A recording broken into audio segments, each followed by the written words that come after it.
Jasper residents are figuring out what to do next after Beryl caused widespread damage. Emergency crews have been making their rounds through neighborhoods, saving people trapped in their homes. Crews have also been clearing the roads of fallen trees and power lines, likely the result of a tornado. Highway 252 along County Road 356, just south of Jasper, was hit hardest, forcing drivers heading north to turn around or find a detour. About a mile away, residents along County Road 297 experienced devastating destruction. Neighbors living in the Rosewood addition off of 190 are beginning a long cleanup process. 12 News spoke with Cartrell Thompson. He says he was awakened by a tornado ripping open his second-story roof, almost killing him. And so then the top opened up, and then I was trying to get down. So when I was trying to get down, the wind was trying to pull me back this way, back towards the top. So I had to grab hold to the stairs to pull myself down to get down and get to them. You know, it's devastating. Cartrell's daughter, Charity, and her mother were downstairs when they say the tornado struck their house. She says water and debris came through her ceiling. Then they went outside to find their new car underneath a neighbor's fallen tree. And I knew it was going to hit by us, but I didn't think it was going to be as bad. Then I heard my car alarm go off, and I came outside, and the tree was on my car. Family and friends set up a GoFundMe for the Thompsons. They're asking for help as they begin to rebuild. You can find that link on our website. In Jasper, Kyle Orr, 12 News. A peaceful Sunday night disrupted by a gunshot. Me and my neighbor that lives behind me, we were sitting on my front porch talking.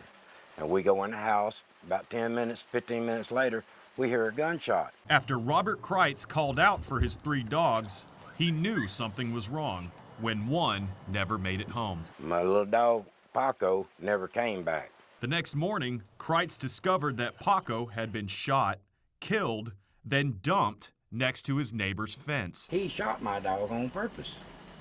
He admitted shooting my dog, knowing that it's my pet. He says that's when his neighbor confronted him. Well, I was out there and I found my dog. He come outside and started hollering and screaming at me. Get off his property, get away from his property, and this, that, and the other. And I'm standing in the road on the blacktop.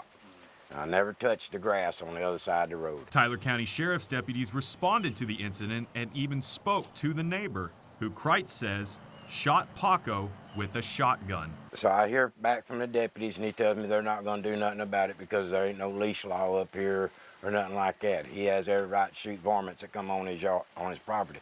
I said that little puppy wasn't a varmint, it was a house pet. The Tyler County Sheriff's Office says they're still investigating, but the Kreitz family remains heartbroken to have lost their beloved pet. I want justice for Paco, that's all. Justice for Paco, and him to get what he deserves for what he's doing. Tiny, I know you miss Paco too, huh? You know, that boy in there is what I'm, you know, the stress he's having to go through dealing with this. Because that was his dog. Yeah, that was his dog. Then I got in my bed like I usually do. And I just say, bam! And I just jumped up out my bed, and this was all this happened.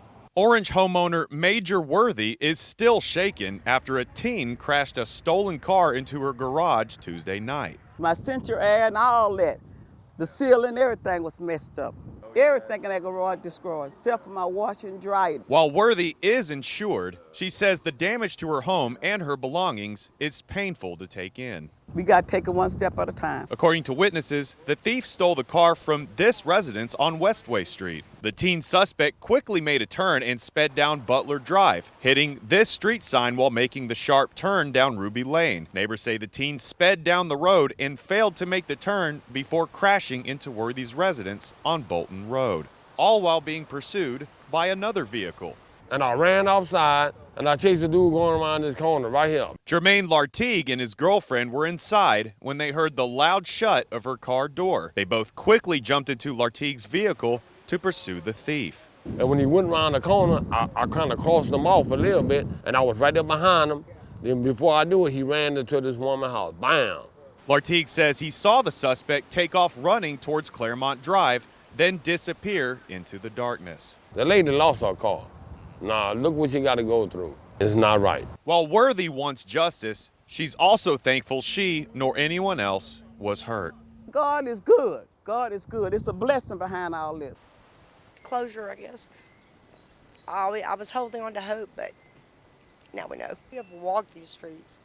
Several people walked these streets. Demon is right in there. So close, yet so far. A tearful Lori Chance is saddened to think of where the body of 47-year-old John Wall was discovered. She and her fiance lived with Wall for 2 years. John was an exceptional roommate. He always made sure my laundry was done, or I would do his. Always made sure my dishes were done.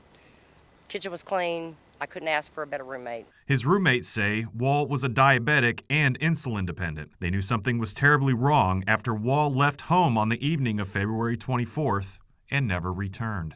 I guess it's the finalization to know that he's not coming back is what hurts me the most right now. Orange County Sheriffs and Cherokee Search and Rescue started looking for Wall February 28th. Chance says day-to-day life has been a struggle since then. This month has been heck. Went through every scenario possible. You just don't stop thinking until they're found.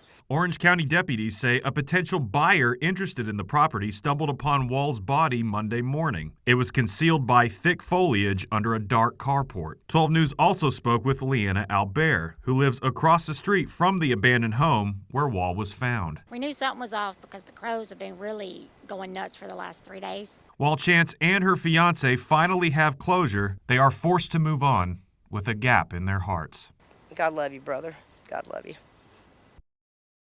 At first I thought it was a big dog until I seen the features of the face. Called the dog pound. They came over here and set up the traps. They told me it was a cougar. This pesky four-legged porch pirate has been the talk of the town. Ulrike Abraham's small Wise camera captured the animal several times this week.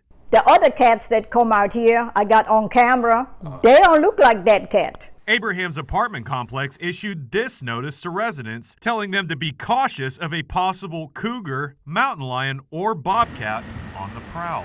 I saw it last night. I got 4 pictures of it last night. It even went in halfway in the trap. I put a big old pork chop in there, a fried pork chop.